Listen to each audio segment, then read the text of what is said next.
जय श्री कृष्ण। नमस्कार मित्रों, मेरे YouTube चैनल पर आप सभी का बहुत बहुत स्वागत है। आज हम बात करेंगे निर्जला एकादशी के बारे में। निर्जला एकादशी की पूजा किस प्रकार करनी है, पहले महत्व जान। साल में 24 एकादशियां आती हैं, आप सभी को पता है। कृष्ण पक्ष, शुक्ल पक्ष, एक कृष्ण पक्ष में एकादशी आती है, एक शुक्ल पक्ष, 2 एकादशियां महीने में आती हैं, तो 24 हो गई। अगर हम साल भर एक भी एकादशी का व्रत नहीं करते, एक भी एकादशी का व्रत नहीं कर रहे, तो मात्र निर्जला एकादशी का व्रत हम विधि विधान से, नियम से कर लेते हैं, तो हमें सारे एकादशी का फल प्राप्त होता है। हमें मोक्ष की प्राप्त होगी, हमारे जीवन से हर समस्याएं दूर होगी, हर विघ्न बाधा हमारे जीवन से दूर होती है। बहुत विशेष, बहुत ही प्यारी एकादशी है निर्जला एकादशी। निर्जला, बिना जल के रहने वाली एकादशी। ऐसा नहीं आप बीमार हैं, आपकी शारीरिक क्षमता नहीं है, तो आप जल पी सकते हैं। कोशिश कीजिएगा दिन में 12 बजे के बाद ही जल पीजिएगा। थोड़े समय तक तो निर्जला रह ही लीजिए। और आपका सामर्थ्य हो शाम को 4 बजे के बाद पीना, सामर्थ्य हो तो रात्रि में 10 बजे पीना, वो आपके शारीरिक क्षमता के अनुसार है। शास्त्रों में लिखा है स्वास्थ्य ही धन है, तो शारीरिक क्षमता के अनुसार आपको व्रत करना है, फल खाना है। अन्य मत खाइएगा, कोशिश यही कीजिएगा, बाकी आप लोगों पे निर्भर करता है। 6 जून को एकादशी है, सुबह 2:45 से ही आरंभ हो जाएगी और दूसरे दिन रात्रि तक रहेगी, 12 बजे तक रहेगी 7 तारीख को। मतलब पूरे दिन एकादशी का व्रत है। और दूसरे दिन जैसे 12 बजे रात्रि के बाद, 6 जून को 12 बजे के बाद जब 4 बजेगा, 7 तारीख को सुबह 4 बजे तक एकादशी है, तो 6 जून को पूरा दिन एकादशी है। उदया तिथि ब्रह्म मुहूर्त से लेकर पूरा दिन एकादशी है। बहुत ही शुभ संयोग बन रहे हैं। तो ये हमने बात की निर्जला एकादशी का व्रत करना है, कब करना है। अब हम बात करेंगे निर्जला एकादशी की पूजा कैसे करनी चाहिए। तो हमें ब्रह्म मुहूर्त में सुबह उठ जाना है। ब्रह्म मुहूर्त में मतलब सूर्योदय से 1 घंटे पहले, ठीक है। स्नान कर लेना है, झाड़ू वगैरह घर में लगा कर स्नान कर ले। 1 चुटकी हल्दी और कुछ बूंदे गंगा जल की डाल देना। गंगा दशहरा का व्रत चल रहा है। इसी समय भागीरथ ने तपस्या की थी। 10वीं तिथि पर गंगा जी धरती पाती, क्योंकि धरती उनका भार नहीं सह पाती, इसलिए भगवान भोलेनाथ अपनी जटाओं द्वारा धारा धारा उनको पृथ्वी पर भेजा। गंगा जी के साथ साथ भगवान विष्णु के साथ साथ भोलेनाथ के पूजा का बहुत विशेष विधान है। तो गंगा जल डालकर स्नान कर लीजिएगा। एकादशी को, 10वीं को ही गंगा दशहरा का व्रत समाप्त हो जाता है। 10वीं से ही एकादशी का आरंभ होता है। एक समय भोजन किया जाता है और शाम के समय भोजन नहीं करते हैं, या फलाहारी कर लीजिए।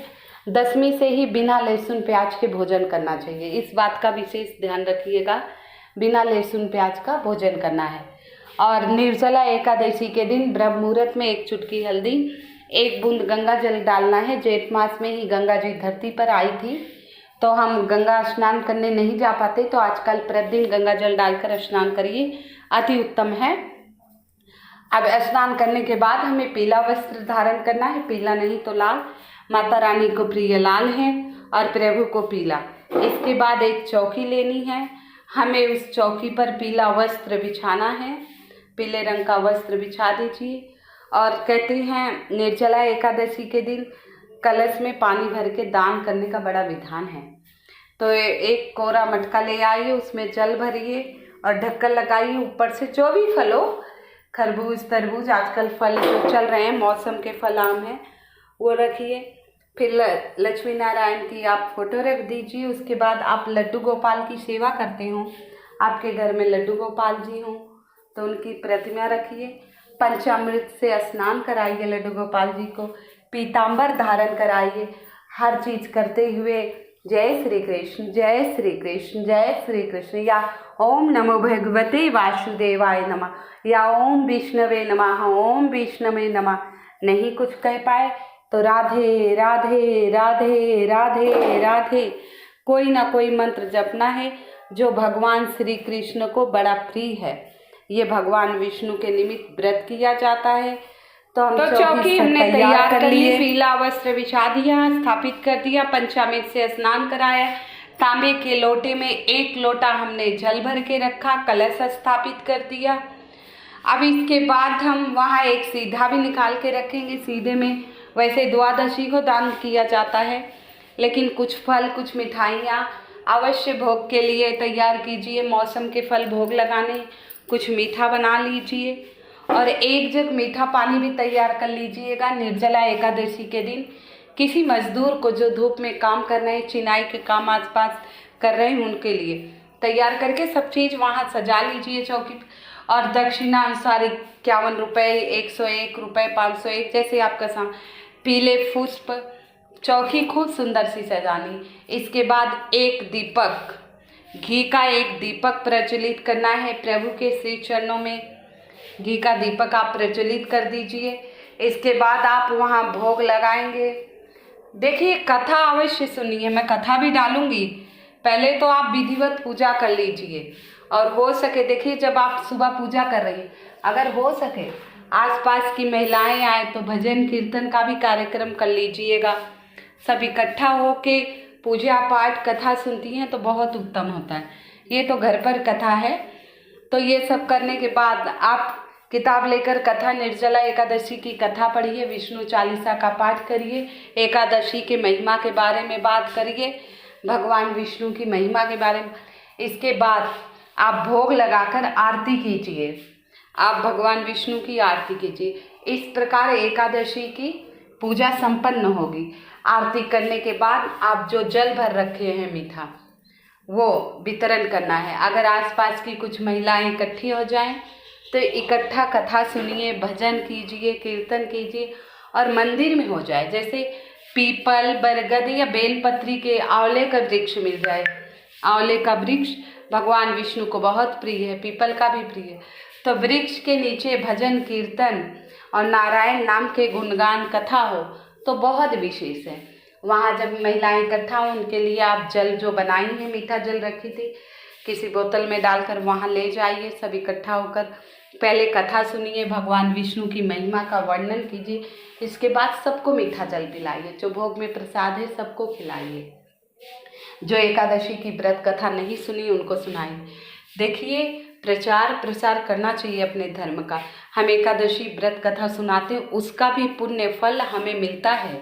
हर एकादशी के बारे में जनार्दन भगवान श्री कृष्ण ने धर्मराज युधिष्ठिर को हर एक कथा सुनाई है। तो आप एकादशी व्रत नहीं कर पाते हैं तो भी आप उस दिन लहसुन प्याज नहीं खाएंगे, पूजा करेंगे, पीला वस्त्र पहनेंगे और दान भी करेंगे। मंदिर की साफ सफाई अच्छे से करेंगे, हल्दी मिलाकर घर में गंगा जल का छिड़काव करेंगे। फिर 2-4 महिलाएं इकट्ठा होकर भजन कीर्तन कीजिए। बहुत ही शुभ होता है इस दिन पूजा पाठ। जेठ का महीना वैसे ही बहुत प्यारा महीना है। गंगा दशहरा, निर्जला एकादशी, वट सावित्री, सब विशेष तिथियां आ रही हैं। तो आप लोग पूजा विधि समझ गए। और पंखा जरूर रखिएगा, क्योंकि गर्मी का दिन है। हो सके तो आप जहाँ गरीब हैं, बस्ती में हैं, लाइट की सुविधा नहीं है या लाइट चली जाती है, उन्हें पंखा दान कीजिए। मंदिर में एक रखाइए, मंदिर में बहुत लोग दान करते हैं, उनको 1-1 पंखा दे दीजिए। उस पंखे से हवा करेंगे, उसका भी फल आपको मिलेगा। तो एक बार लड्डू गोपाल को भी आप पंखा ले आइए, पंखा हवा कर दीजिएगा। इसके बाद मैं तो कहती हूँ जो मजदूर आसपास लगे हैं, हमारे चिनाई का काम कर रहे हैं, मतलब मजदूरी कर रहे हैं, घर बनवा रहे, उन्हें 1-1 पंखे का दान कीजिए, उन्हें मीठा जल पिलाइए, उन्हें कुछ खिलाइए। बहुत बड़ा पुण्य मिलेगा। जिसके नहीं है, जिसके अभाव है जिस चीज़ का, अगर वो चीज़ उसे देंगे तो उसका मान्य होगा। हम किसी ऐसे को बुला रहे हैं, वैसे ब्राह्मणों को दान देने का नियम है, आप दीजिए सामर्थ्य अनुसार। लेकिन जो प्यासे हैं, जो घर में मीठा पानी नहीं बना पा रहे, उन्हें पिलाइए, बहुत बड़ा पुण्य होगा।